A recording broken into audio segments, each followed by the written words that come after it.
Friends, आज हम जानेंगे टेंस के बारे में और इंग्लिश कैसे बोला जाता है उसके बेसिक्स के बारे में। सो स्टार्ट करते हैं। जानिए, सबसे पहले हम जानते हैं कि टेंस जो होता है उसे हिंदी में हम काल कहते हैं। उसके 3 पार्ट होते हैं, एक होता है प्रेजेंट, एक होता है पास्ट, एक होता है फ्यूचर। ओके, प्रेजेंट को वर्तमान काल, पास्ट को भूतकाल और फ्यूचर को भविष्य काल के नाम से जानते हैं। वर्तमान काल जो होता है, जो प्रेजेंट काल के नाम से जाना जाता है, उसका जो पहचान होता है वो है हो, ता है, ती है, ते है आदि होता है, जो कि वाक्य के अंत में होता है। दूसरा जो होता है वो होता है भूतकाल, जिसे हम पास्ट कहते हैं। उसका जो पहचान होता है वह होता है था, थी, थे, जो कि अंत में लगा होता है।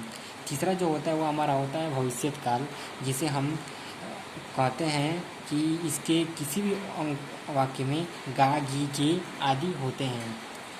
अब आगे चलते हैं, उपयोग के बारे में जानते हैं कि प्रेजेंट काल में, प्रेजेंट टेंस में किसका प्रयोग किया जाता है। आप देखेंगे प्रेजेंट टेंस में इज, एम, आर का ही प्रयोग किया जाता है और भूतकाल में वाज, वेयर का प्रयोग किया जाता है और फ्यूचर टेंस में विल, सेल का प्रयोग किया जाता है।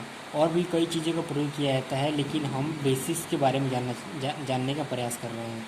अब चलेंगे इसके बाद से। इसके 4 पार्ट होते हैं। प्रत्येक इस प्रेजेंट के 4 पार्ट होते हैं, पास्ट के 4 पार्ट होते हैं और फ्यूचर के 4 पार्ट होते हैं, जो कि यहाँ पे हमने दिखाया हुआ है।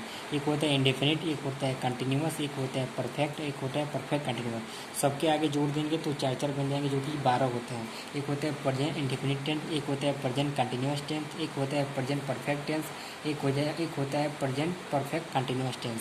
तो सबसे पहले पढ़ेंगे हम प्रेजेंट इंडेफिनिट टेंस, जो कि यहाँ पे दिखाया गया है। प्रेजेंट इंडेफिनिट टेंस में क्या होता है, इसके हम पहले रूल पढ़ेंगे। रूल क्या होता है तो पहले जानेंगे। रूल पहला यह होता है कि ही, सी, इट, राम, सीता।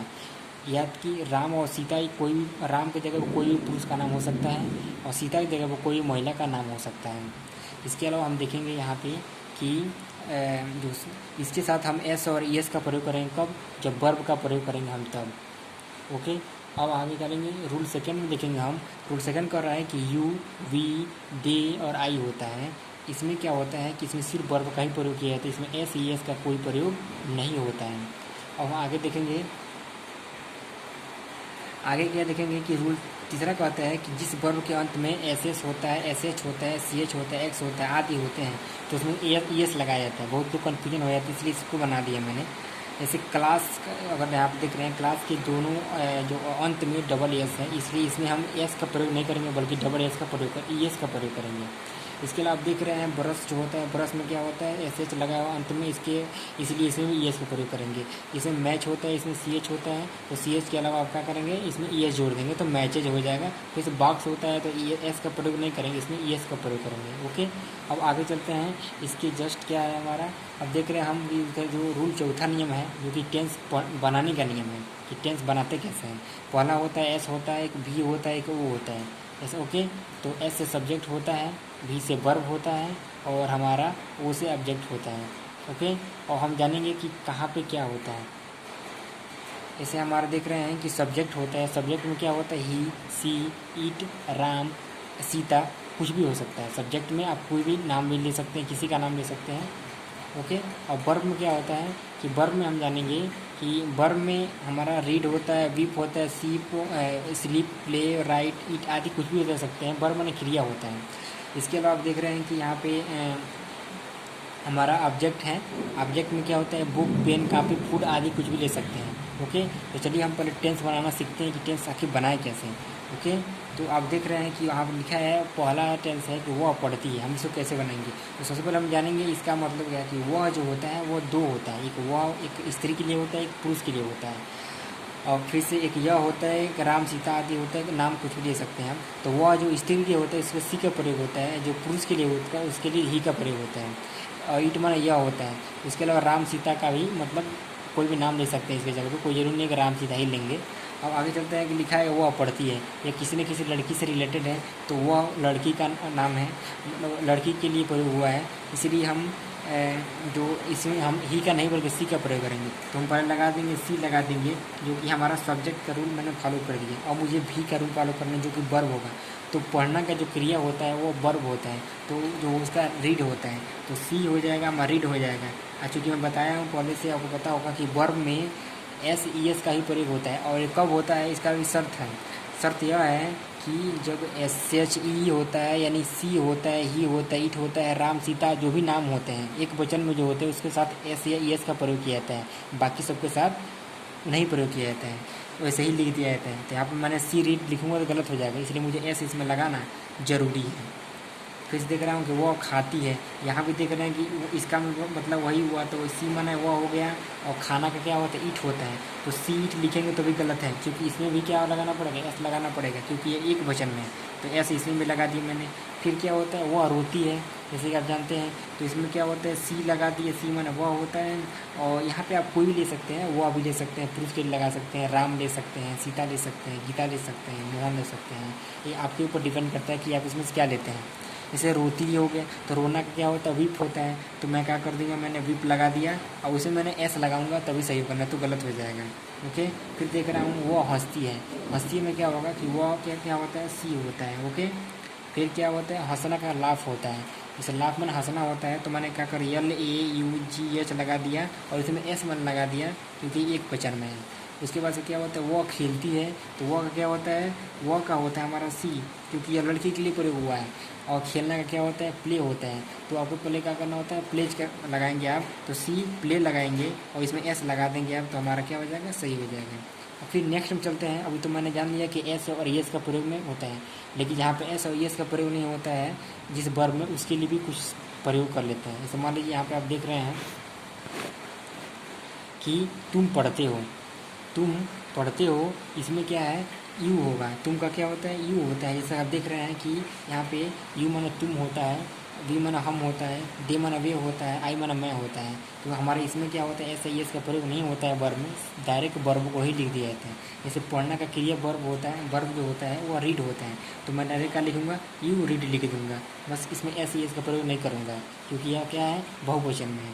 फिर तुम खाते हो, तो तुम का क्या होता है, यू होता है। ओके। और क्या होता है, खाने का क्या होता है, खाने का ईट होता है, तो यू ईट लिखेंगे, ना कि ईट से लिखेंगे, ईट से लिखेंगे तो गलत हो जाएगा। फिर क्या होता है, तुम रोते हो, इसमें क्या होता है, यू होता है। और रोना का क्या होता है, वीप होता है। ओके। वीप होता है, जैसे कि आप जानते होंगे, इसमें एस का प्रयोग नहीं करेंगे। फिर एक और होता है, तुम हंसते हो, तुम का क्या होता है, यू पता ही होगा आपको। और हंसना का क्रिया क्या, लाफ होता है, तो मैंने बताया कि यू लाफ होता है, इसमें एस का प्रयोग नहीं करेंगे। फिर क्या होता है, तुम खेलते हो, तो तुम में क्या होता है, यू होता है। और खेलने का क्या होता है, प्ले होता है, तो यू प्ले। आपको ज़रूरी नहीं है कि आप यू का ही प्रयोग करेंगे, यहाँ पे आप लिख सकते हैं कि मैं खेलता हूँ, मैं पढ़ता हूँ, मैं गाता हूँ, मैं खाता हूँ, तुम रोते हो, उस जगह पर लिख सकते हो कि मैं रोता हूँ, तुम रोते हो, हम रोते हैं, वे लोग रोते हैं। ये आपके ऊपर डिपेंड करता है कि आप इसे कैसे समझते हैं या आप इसे कैसे प्रयोग में लाते हैं। ओके। अब हम इसके बारे में नेक्स्ट के बारे में बात करेंगे, वो भी बहुत ही आसान है। उसमें क्या है कि इसमें एक अब हम जानेंगे कि एक वाक्य से 6 वाक्य कैसे बनाते हैं। ओके। एक वाक्य से 6 वाक्य कैसे बनाते हैं। जैसे मान लीजिए मैंने कोई दे दिया हमको, वो पढ़ती है, अब मुझे इसको 6 प्रकार से बदलना है, तो वो पढ़ती है बना सकता हूँ, वो नहीं पढ़ती है बना सकता हूँ, क्या वो पढ़ती है बना सकता हूँ, क्या वो नहीं पढ़ती है बना सकता हूँ, वो क्यों, कैसे, कब, क्या, कहाँ, एक प्रश्नवाचक लगा करके बना सकता हूँ। फिर वो क्यों, कैसे, कब, क्या, कहाँ पढ़ती है, इसमें भी लगा कर बना सकता हूँ। ये हमारे ऊपर डिपेंड करता है कि इसमें हम कोई भी एक का यूज कर सकते हैं। ओके। तो पहला इसमें देख रहे हैं आपको, वो क्या होता है, वो लिया है हमारा, वो पढ़ती है, तो पहले में बताया, इसका रूल भी लिख दिया हूँ आगे, S+V+O। सब्जेक्ट होता है जो कि हमारा सी होता है, पता ही है आपको। भी जो होता है वर्ब होता है, तो रीड होता है, चूँकि पहले बता दिया मैंने कि इसमें एस का प्रयोग होता है, तो एस लग गया हमारा। दूसरा टेंस होता है, थोड़ा सा गजब होता है, थोड़ा सा अलग होता है, तो क्या करें, इसमें रूल लिखा मैंने, डज नॉट का प्रयोग, मतलब डू और डज नॉट का प्रयोग यहाँ पे होता है। तो पहले मैंने डू का ही प्रयोग, डज का ही प्रयोग होता है, बाद में डू का प्रयोग के बारे में डिस्कस करूँगा। यहाँ पर दिया है कि वो नहीं पढ़ती है, तो हम जो नहीं के लिए हम डज नॉट का प्रयोग करेंगे, बाकी सब वही रहेगा। और जो रीड की जगह पे, जो रीड्स जगह पे लिखते हैं, वहाँ पर सिर्फ रीड ही लिखेंगे, तो सी डज नॉट रीड हो जाएगा, जो कि रूल के अनुसार है। आप कोई भी यहाँ पर लिख सकते हैं, वह की जगह पर कुछ भी लिख सकते हैं, बाकी सब वही रहेगा। वह और पढ़ती, यहाँ पे दो जगह हमेशा चेंज होता रहेगा, कोई जरूरी नहीं है कि यहाँ पे पढ़ती है, यहाँ पे रोती भी हो सकता है, यहाँ पे खाती भी हो सकता है, यहाँ पे जाती भी हो सकता है, और यहाँ पे वह भी हो सकता है, यहाँ पे मैं भी हो सकता है, यहाँ पे सीता हो सकती है, गीता हो सकती है, कुछ भी आप ले सकते हैं। और तीसरा देख रहे हैं कि या क्या वो पढ़ती है। अभी प्रश्नवाचक में चला गया, हम प्रश्न पूछ रहे हैं कि क्या वो पढ़ती है।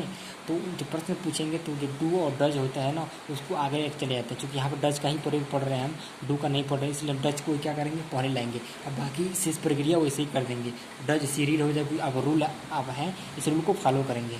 उसके बाद क्या होता है, क्या वह नहीं पढ़ती है। इसमें लिखा गया है कि does plus subject plus not plus पर प्लस ऑब्जेक्ट लिखा है, जो कि हमारा रूल है और इसी रूल को यहाँ फॉलो किया गया है। डज सी नॉट रीड, यहाँ पे नेगेटिव का सिर्फ प्रयोग कर दिया गया, अंतर कुछ भी नहीं है। फिर देख रहे हैं पांचवा सेंटेंस होता है, वो हमारा होता है कि वह क्यों, कैसे, कब, क्या, कहाँ पढ़ती है। ये है। तो इसमें WH वर्ड क्या होते हैं, आपने नीचे लिख दिया हूँ। WH वर्ड किसे कहते हैं, वाई होता है, हाउ होता है, वेन होता है, व्हाट होता है, वेयर होता है। इन सबका अलग और जानते ही हैं। वाई माने क्यों होता है, हाउ माने कैसे होता है, वेन माने कब होता है, व्हाट माने क्या होता है, वेयर माने कहाँ होता है। ओके, तो इसका भी प्रयोग हम करेंगे यहाँ पे। आप कोई भी टेंस बना सकते हैं। आप दिया है वह, इसमें से कोई एक ही प्रयोग करेंगे। जैसे वह क्यों पढ़ती है, तो क्या करेंगे, आप लगा देंगे वाई लगा देंगे यहाँ पे। WH वर्ड में कोई लगा सकते हैं, और डज सी रीड लगा सकते हैं। फिर यहाँ पर दिया है वह क्यों नहीं पढ़ती है, यहाँ पर लगा सकते हैं, कोई जरूर यहाँ पर लिख सकते हैं वह क्यों नहीं पढ़ती है, तो WH लगा देंगे। डज सी नॉट रीड लगा देंगे। कुछ करना नहीं है, सेम प्रोसेस हर जगह ऐसे ही करना है, आपको अपना अनुसार बनाना है। अब यहाँ पे मैं लिख सकता हूँ वह पढ़ती जगह पर वह खाती है, और इसको मैं 6 प्रकार से बदल दूंगा। फिर लगा दूंगा वह खेलती है, फिर इसको 6 प्रकार से बदल दूंगा, और इसको मैं कन्वर्ट करूँगा। और उसके बाद से मुझे पूरी तरह से इसके बारे में पता चल जाएगा। उसके बाद से इसके जो आगे का प्रोसेस है वो आगे के बारे में डिस्कस करूँगा। ओके।